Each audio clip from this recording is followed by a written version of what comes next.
he watched one of these sacrifices having their heart cut out, and he didn't know what to make of it, and so he ran.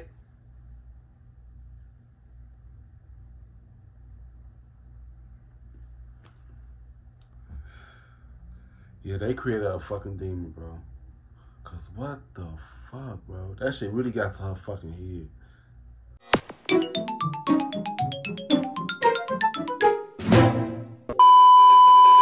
Yo, what's good? What's going on, YouTube? It's your boy Q1CB. I'm back with another motherfucking reaction video.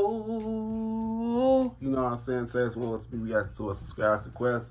Mrballen, the most feel-good in Mexico, mature audience only, you know what I'm saying? Shout out to the person that told me to react to this. Shouts, y'all, shouts to you. You know what I'm saying? Like the video with thumbs up, you know, give a thumbs down, kind of why.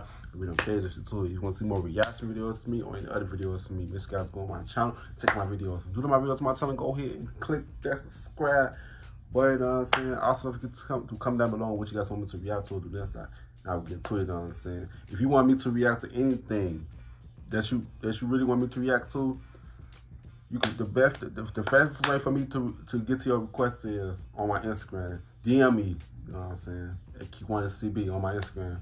And I will get to y'all requests, you know what I'm saying? But without further ado, let's get straight into this video. Let's get it. Yeah. Full screen, let's go.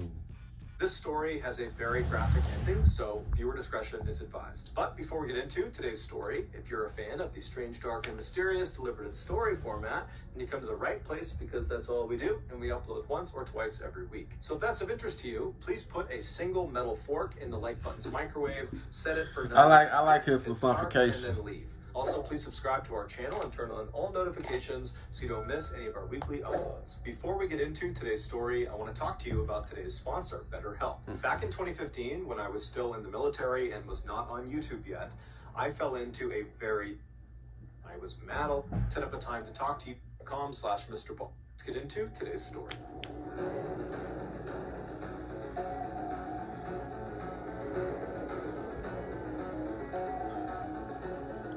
The cave. Warning. The Sierra Madre Oriental is a major mountain range that starts on the southern border of Texas and Mexico and cuts 700 miles south through the northeastern section of Mexico. About halfway down this mountain range on the eastern face lies a series of caves, and situated below these caves at the foot of the mountains are several small villages that are very isolated, and they're populated primarily with illiterate poor farmers. One night back in May of 1963, a 14-year-old boy named Sebastian Guerrero, who lived in one of these small isolated villages, decided to go for a walk up in the mountains, and he wanted to go explore the different caves. Now, this was something he did fairly regularly because there was a local rumor that there was actually hidden treasure in these different caves. Now, it's unclear if Sebastian literally believed that or if that was just kind of an excuse to go have a look around himself. But regardless, he headed out of his house and he began walking up the mountain towards these caves. The entrance to these caves were a couple hundred feet up the mountainside, and then each of the various entrances, which ranged in size from fairly small to enormous, were spread out a couple of miles in each direction. So Sebastian starts walking up the mountain towards the first entrance he can see. It's dark outside, he's got no flashlight, he's just walking up, and as he's walking, he notices off to his right, fairly far away from where he was, there was light coming out of one of the cave entrances. And he had never recalled seeing light coming out of any of these caves. Nobody ever went in these caves, especially not at night. And so his interest was piqued, and he decided he would kind of abandon his original plan to just kind of look around near his village, and he would actually walk all the way over to that lit up cave and see what was going on. So he turned right and began kind of walking uphill at an angle in the direction of this lit up cave. And so as he's walking, he's getting farther and farther away from the village where he lives, and he's starting to hear sounds coming out of this lit up cave entrance. It sounds like a person potentially, either they're laughing or they're screaming. He doesn't really know. He's thinking, you know, maybe someone's having a party inside one of these caves. He has no idea. But after he gets maybe 200 or 300 feet away from this entrance, he realizes it's definitely a person, and they're definitely screaming. And it does not sound like they're screaming out of joy. It sounds like they're... Shit, if my motherfucker scream, why the fuck you keep... Why would you keep going? I will... If I hear somebody screaming from a cave, I'm gonna go find some motherfucking help and see what, and whoever for the help me, we should go see what's going on in this motherfucking cave, bro. People be, oh man.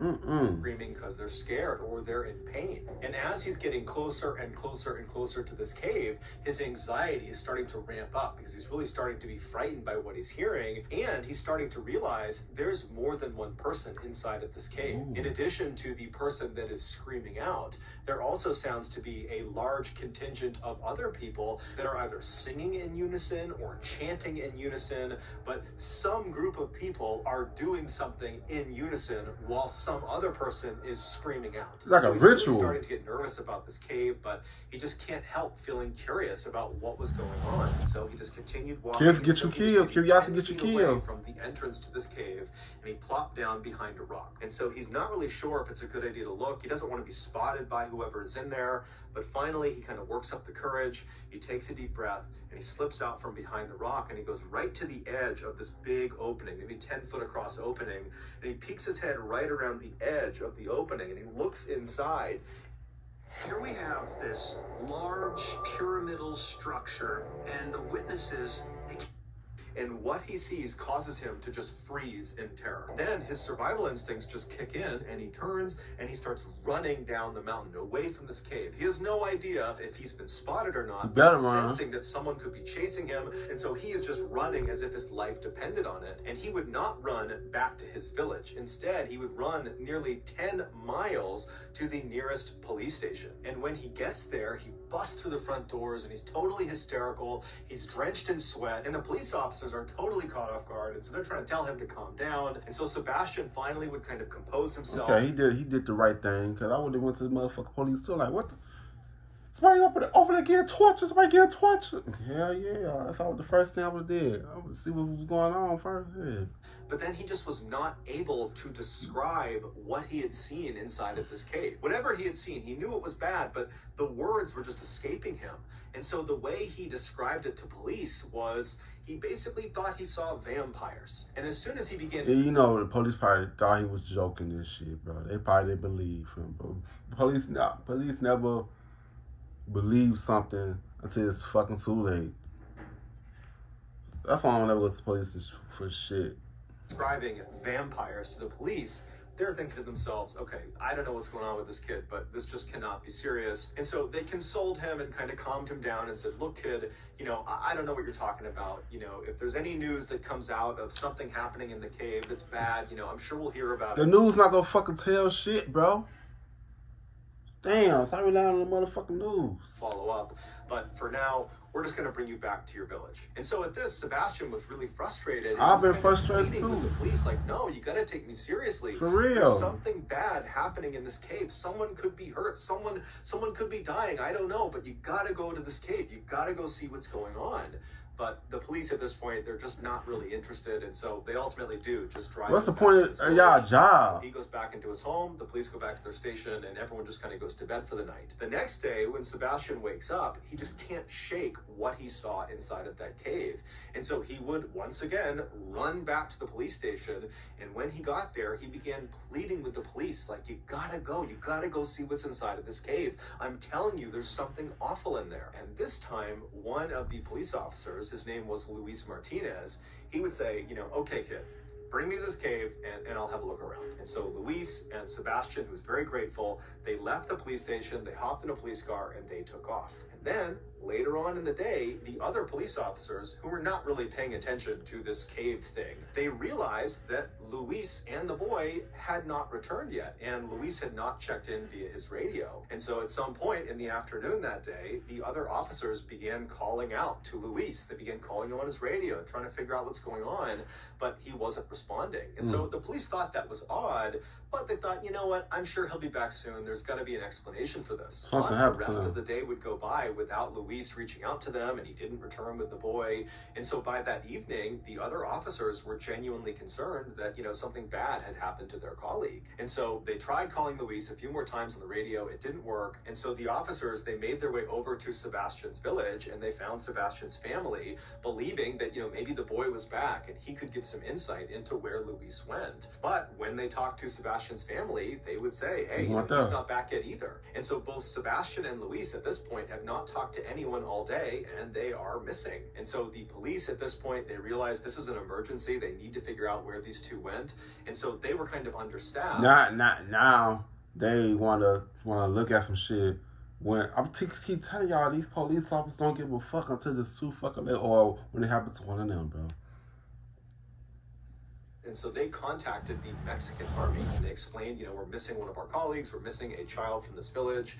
And so the Mexican army would actually send out a military unit to assist them in going and finding these two people. And so the unit, they show up later that night, and the police and the Mexican army, they head out to where this cave was. And when they saw what was inside the cave, it would shock the world. To understand what was found inside of this cave, we need to go back 6 months to December of 1962. That month, two brothers, Santos and Cayetano Hernandez, who made their living basically traveling around Mexico, stealing from people and swindling people, they decided they were going to pull off their biggest heist yet.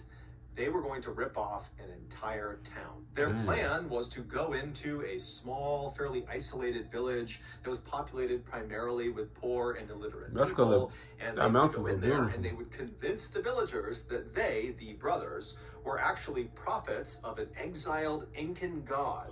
And if these villagers did everything they said, they would make them rich. And so the village, the brothers identified.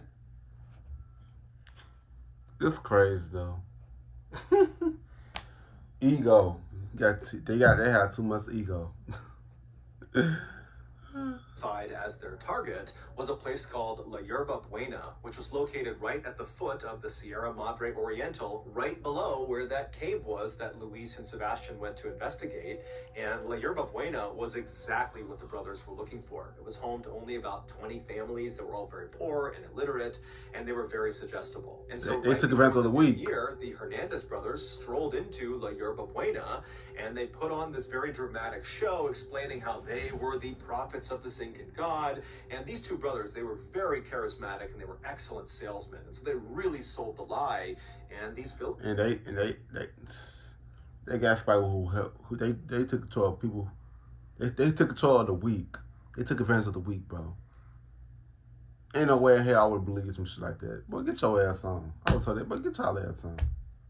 Who were very vulnerable and cut off really from the rest of the world, they believed them. They thought this was their big break. They're going to be rich. We just have to do whatever they say. And they fell at the drain quick. Villagers effectively became the Hernandez slaves. Show me some proof. Give them anything they wanted and do anything they wanted. But after a couple of months of this, some of the villagers started to be frustrated with the Hernandez benefits, because it seemed like they were not really working towards making the villagers rich. Instead, it just seemed like they were horribly mistreating the villagers. And it just didn't feel like this was a relationship that was benefiting the villagers. And so when this sentiment began to kind of make its way around these 70-ish people who lived in La Yerba Buena, the brothers picked up on it, and they could have, at that point, just kind of abandoned their gig. At this point, they've robbed the town dry. There's nothing left for them to give to the brothers. But for whatever reason, the brothers decide instead to salvage their operation. And so the brothers, they leave the village and they go to a city that's relatively close by, and they recruit this young woman named Magdalena Solis. She was a prostitute, and they tell her, hey,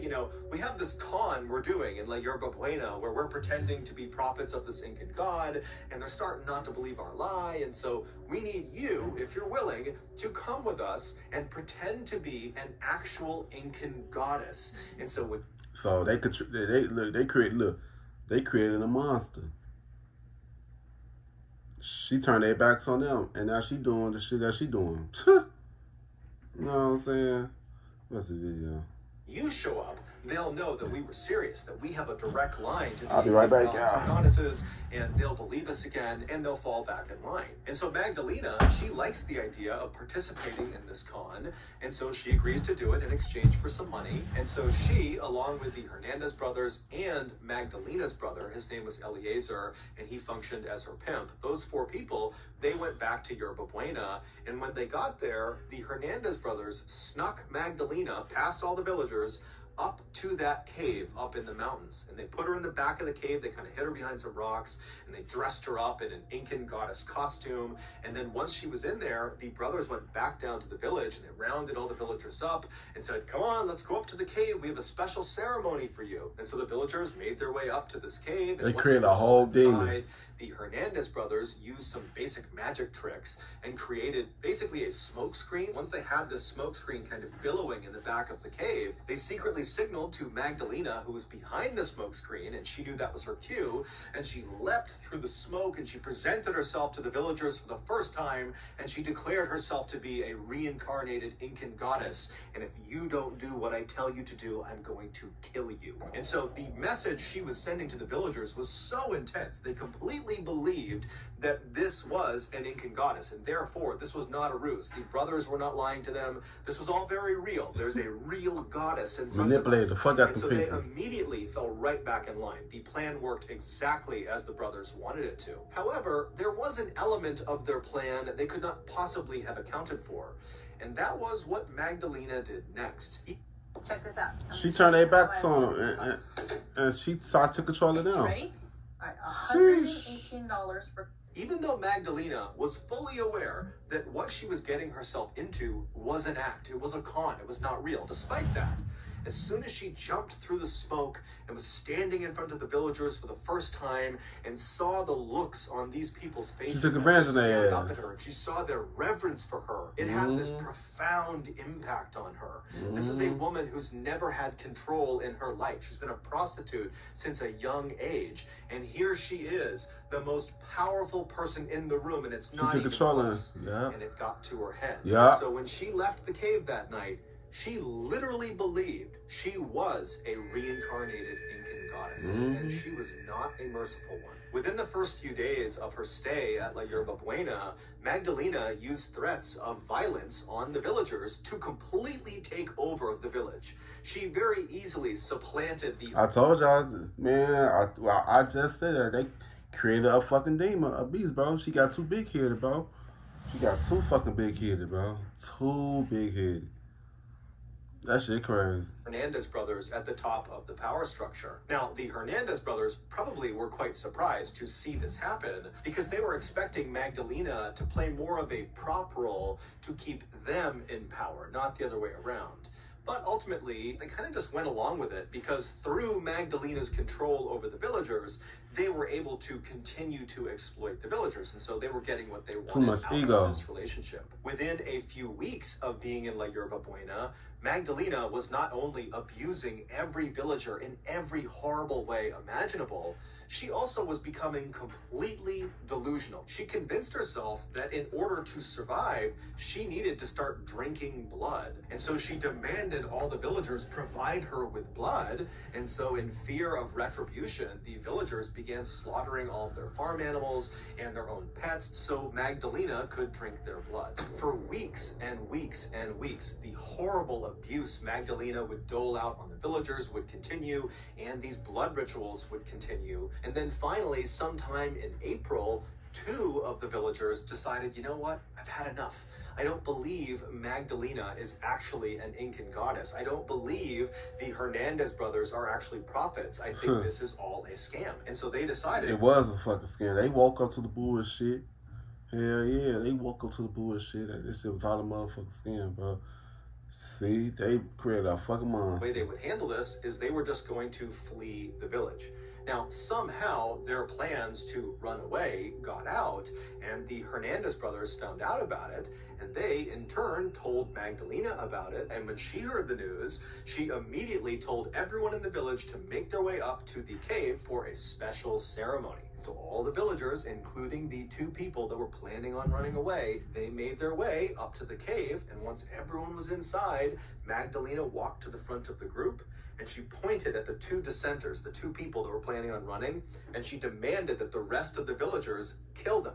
And on the spot, all of the other villagers jumped on top of the two dissenters and they lynched them. They beat them to death in the cave. And then after these two people have been killed, Magdalena orders their bodies be strung up on these two pikes she had set up in the back of the cave, because she knew what she was going to be doing up in this cave. And so after these two bodies were strung up on these pikes, Magdalena grabs a chalice and she walks over to these two bodies and she presses the chalice up against their bodies where they're bleeding from, and she fills it up and then she drinks from the chalice.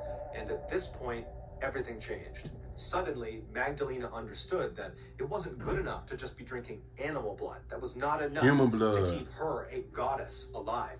She now could only consume human blood. And so for the next several weeks, periodically, Magdalena would order everyone in the village to go back up to the cave for a blood ritual, which they all knew what this entailed. This no longer had anything to do with animals. This was human blood rituals. She would order them up and they would have no idea who was going to be the sacrifice. And so all these people, they get inside this dark cave, and then Magdalena shows up and she stands in front of them, and after kind of looking them over, she identifies her next sacrifice. And out of fear, the other villagers, who were the friends and family of the victim, would launch themselves on top of the chosen sacrifice and lynch them in the cave. And then afterwards, their body would be strung up on one of the pikes, and Magdalena would walk over with her chalice. She would fill it with blood and she would drink it. And so this would go on and on for several weeks. And one of the most distressing aspects of these human sacrifices is that as she did more and more and more of them, Magdalena got it in her head that beating the sacrifice to death before consuming their blood was spoiling the blood in some way. And so what she began doing was she would have the other villagers beat the sacrifice into submission, and then she would have the sacrifice strung up to one of the pikes while they were still alive, and then she would carve their heart out while they were alive, and then she would drink their blood. So in May of 1963, when Sebastian, the 14-year-old boy, when he poked his head around and looked into that cave, he watched one of these sacrifices having their heart cut out, and he didn't know what to make of it, and so he ran.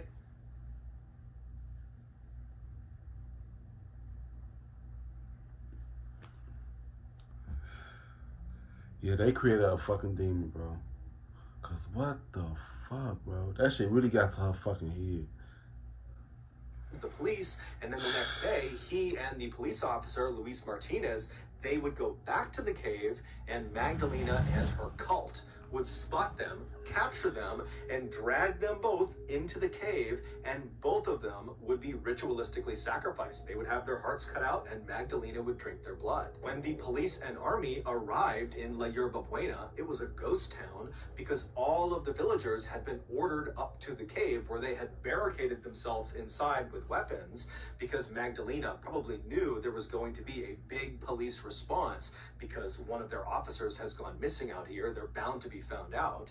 And so when the police and the army reach the cave, there's this big shootout with all of the villagers, and during the shootout, the majority of the villagers are killed. Also, the Hernandez brothers, they're also killed in the shootout. After the shootout stopped, the police and the army would go into this cave, and they would discover the pikes, the bloody pikes that are in the back of the cave, with bits of human remains all over the ground. And then they would leave the cave and they would search the town, and they would find the remains of Luis and Sebastian outside a particular shack. And then inside the shack was Magdalena and her brother Eliezer. They were still alive. They were trying to hide from the authorities, and so they would be arrested. It's believed Magdalena sacrificed and drank the blood of at least 15 of the villagers over a 6-week period.